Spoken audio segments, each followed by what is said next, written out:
And he says, okay, all right, well, go ahead and put your hands behind your back, and I'm going to put some cuffs on you.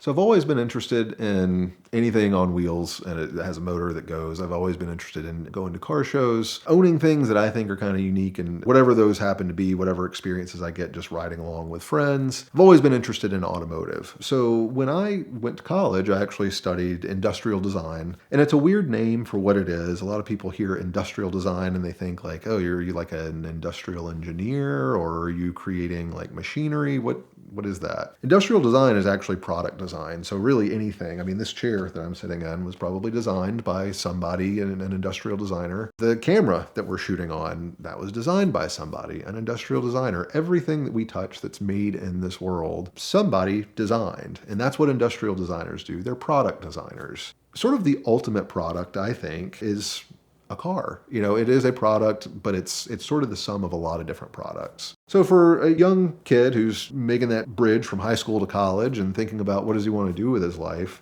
certainly product design was something that I was always interested in. And if I'm going to pick a product, I might as well pick something that's really cool that I'm into, like automotive. Cars are the ultimate product. So in college, I actually took an automotive design course that was sort of a separate track. It was transportation design in the school that I went to, which was the University of Cincinnati's College of Design, Architecture, Art, and Planning. And it's a top-notch school. It's always in the top 5 design schools in the world. I feel really lucky to have gotten in there. One of the neat things about the program was that the design studios, the automotive track design studios, were actually sponsored by car companies. So the studio that I took was actually a GM sponsored studio. So what that meant was we actually had video calls. This was way before COVID. This was in the early 2000s. So video call was not just opening up a laptop and getting on Zoom. There was a direct connect between University of Cincinnati and General Motors, where every week we would get together with designers at General Motors and they would look over our projects that we were working on, whatever that might be that quarter, and they would give us feedback. And it was a really cool early introduction into the world of automotive design. I've since ventured out and I do more video storytelling from corporate and commercial work that I do. But at the time, automotive design was something that I really considered potentially as a profession. So we're in this automotive studio having these conferences with General Motors. The way it kind of worked was at the beginning of the quarter, we would typically get a profile of a car owner, and it was just draw it out of a hat. This is a person. They'd have a name, they'd have a profession, they'd have hobbies. It was a whole profile of what seemed to be a real well-rounded person. And our task was to design a vehicle for them. Just in anything like storytelling, you kind of want to think about who you're telling your story to, and you tell a story to that person. Same thing in automotive design. You think, who is going to be the buyer of this car? I'm going to design a car for that person. And the hope is that there's a lot of people out there like that person that are going to buy this car. So I got a pretty interesting profile. A lot of people got, like Jane Smith. She's a mom of 5 and her kids are into sports and her husband's always busy with work and she's always concerned about the budget and wants something economical but roomy enough to get the kids around, pretty normal stuff. So I pull out a profile. And my profile, the guy's name was Juan Sanchez. He lived in Miami. He was a successful business owner, but he was a teenager. I think he was 18 years old, but he owned a business. He was doing better than making ends meet with it. It was a successful business, so he had found some success at an early age. He was really into DJing on the weekends. I mean, I don't know what the person at GM was smoking when they came up with this profile, but it was a really cool profile, and I was glad to pull that one out of the hat. I immediately start thinking, okay, well, what is this going to be? Like, what kind of car is this kid who lives in Miami, is a successful business owner, he's young, what does this guy want to drive? So I'm thinking about all the GM brands, and I think Cadillac. He's going to want to drive a Caddy, and he's going to want something that's got some flair to it, So maybe it's like a retro-inspired Cadillac. This was in the early 2000s, and we were already starting to see some of those retro-inspired designs coming back and becoming popular. That's kind of where I went with things, and these conferences that we would have with General Motors to kind of talk about our ideas. I got a lot of pushback from GM originally. They said, yeah, this kid's like 18 years old. We don't really know if Cadillac is the market you really want to be pushing to connect. Maybe he wants like a hot Chevy or something. Maybe that's where he should look. I've always developed an attitude of go with your gut and find a way to make that work. If you really feel strongly about something, figure out a way to make that work, because generally speaking, my gut hasn't misled me many times. So I thought, okay, I'm going to just do a deep dive here into some Cadillac research and see if I can find a way to justify this connection. So I actually found a quote from the brand manager at Cadillac at the time, who was saying that Cadillac realized that the direction they were currently going was for an aging consumer that really was probably not going to give them a lot of longevity in the future. And for Cadillac to be relevant, they needed to start to open up that buying demographic to younger buyers that are interested in, the best, performance, excitement, but sophistication as well. So I thought, this is perfect. This is what I need to convince GM that this is the right direction. So on one of those conference calls, I pull this quote out and say, here's your Cadillac brand manager. Here's what he has to say about Cadillac. After I presented that, there was silence on the other end.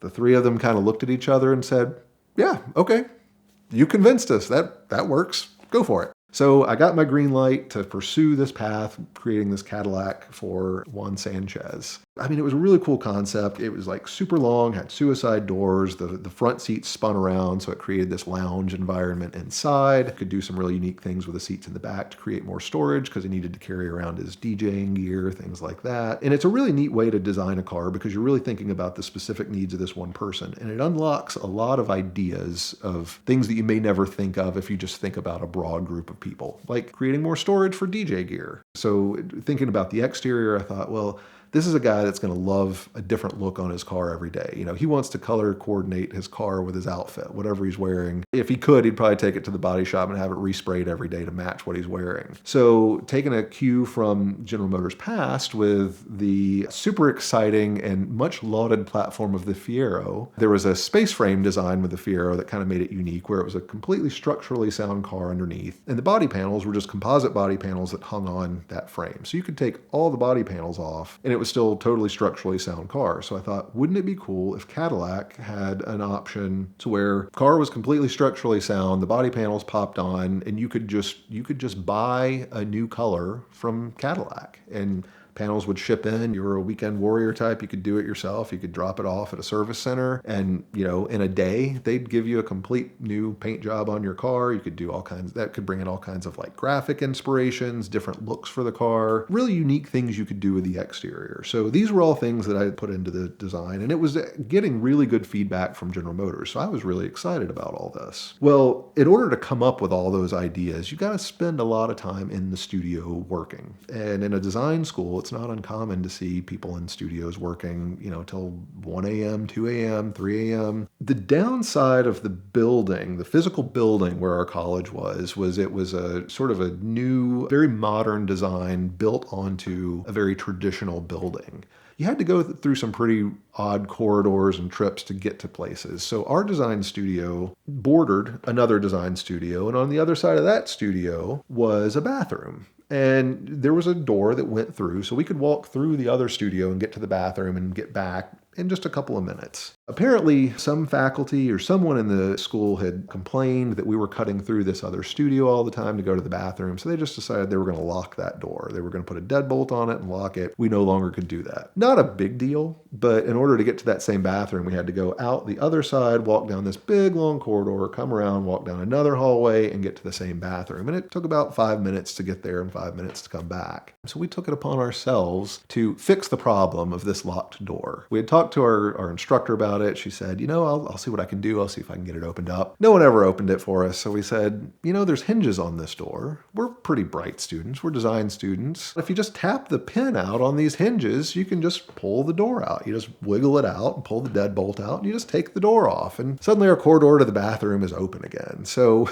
we decided, in a fit of late night bad decision making, we would just do this. We also decided we were going to make a statement and just leave it off the hinges to show that we're conscientious students. We're trying to maximize our time. We're designing here, and we're going to bend the rules around us, because, that's the best sidewalks are the ones that are made through just the path that's cut in the grass. We're making our own path here. The school did not feel the same way about that. They were pretty upset that somebody had taken a door off the hinges. Someone at the school had seen that. I guess they said that they had seen like some vandalism happening to that door prior, maybe people trying to pick a lock. I don't know anything about that, but they put a camera in that room to catch whoever was trying to vandalize this door. I don't really know that I believe that. All I do know is that when we were setting up for our critique at the end of the quarter, General Motors was actually traveling from Detroit down to Cincinnati to be there in person for our critique for our designs that quarter. The day before that was set to happen, we were setting up our critique spaces. And a critique is sort of a defense of our design choice. So it's a big deal, and it's an even bigger deal when it's your corporate sponsor that's coming to do this. So as I'm setting up, we built these 8-scale models, 3D routed out of foam and then hand finished with Bondo and paint so that they look, it's a design study model. So we had built those, we had done renderings, tacking them up on the wall. I've got my model, I've got my renderings. As I'm setting this up, getting more renderings pinned up on the wall, in comes a building manager for the college and a police officer. And I'm thinking, what's the heck's going on? Who's getting arrested? And in fact, I think I even made a joke like, uh-oh, who's getting arrested? And they start walking toward me. And I think I was just, I was putting stuff up and I said, hey, can I help you guys? Cop pulls out a videotape and says, we've got footage of you taking that door off the hinges. What do you have to say about that? Did you do that? I like to think that I can generally think pretty fast on my feet. However, at the time, college student who, doesn't want to be arrested, I think, okay, I guess they've got me. Maybe if I participate here and talk to them about what's happening, come clean, we'll figure this out. So I said, well, yes, I did do that. There were multiple of us that did it, and we had talked to the professor about trying to get access to this bathroom and, just start telling them the whole story, which is really what you're not supposed to do if you ever get questioned by the police. But I didn't know any better, so I give him the whole story. And he says, okay, all right, well, go ahead and put your hands behind your back, and I'm going to put some cuffs on you. I said, what? He said, yes, we're placing you under arrest. He reads me my rights. I think maybe he read them to me before I started saying all that. I don't really know the legal ins and outs of it. Probably everything I said probably could have gotten thrown out anyway if it had gotten that far. But all I know is I was getting handcuffed.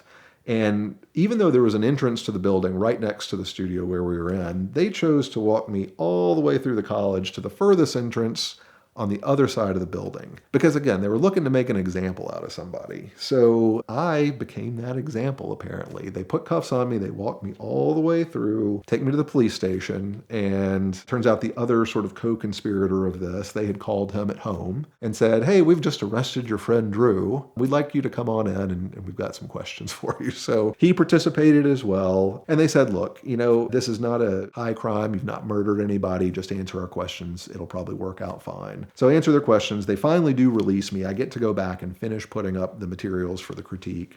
But by this point, I had already lost about 5 or 6 hours worth of time. So I had to make some concessions. I didn't get everything done that I wanted to, but I did make the critique the next day. Interestingly, the design was received well during the critique, but all that GM wanted to talk about was the arrest that had just happened. They were pretty good-natured about it. I think everyone involved realized that, again, we had not murdered anyone. We had not irreparably harmed any part of the building. And ultimately, it got dropped because I think the building manager knew that he was probably making an example out of the wrong people. We were A students. We didn't do any permanent damage. We just took a door off the hinges that could easily put back on. Later, I actually found out that he was let go the next year. So I feel like that was maybe justice served. This month of VINwiki content is brought to you by Bridgestone, and the most exciting news out of Bridgestone is the new release of their Turanza Prestige tire. It is their flagship Grand Touring tire, targeting luxury SUVs, crossovers, and sedans, like a Mercedes S-Class or a BMW X7.